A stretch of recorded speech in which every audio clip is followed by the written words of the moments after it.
મારું નામ એડવોકેટ વિક્રમભાઈ દેગામા છે. જયવેલના યુવક મંડળ સુરતના પ્રમુખ છું.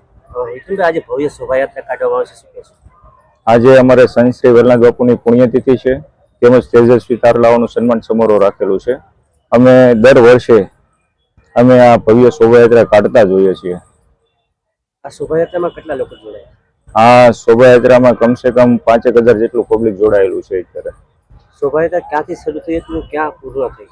શોભાયાત્રા અમારે 250 પટેલનગર સોસાયટી બાપા સીતારામ ચોક કામરેજથી શરૂ થઈને પુણા ગામ જયવેલનાથ વાડી ખાતે પૂર્ણાહતિ કરેલી છે. ખાસ કરીને સમાજને શું સંદેશ આપશો?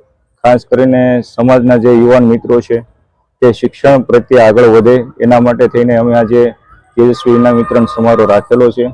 તેમજ વ્યસન મુક્ત બને અને કુરિવાજો દૂર થાય એના માટેનો અમારો યથાર્થ પ્રયત્ન રહેશે.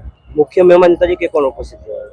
મુખ્ય મહેમાન તરીકે અત્યારે અમારે પ્રફુલભાઈ પાનસુરિયા સાહેબ આરોગ્ય મંત્રી છે, તેમજ ભરવાડ સમાજના આગેવાન છે, આહિર સમાજના આગેવાન છે, તેમજ કોળી સમાજના આગેવાન છે, તેમજ અમારા ટ્રસ્ટીઓ છે, તેમજ અમારી કમિટી મેમ્બર છે સંપૂર્ણ રીતે.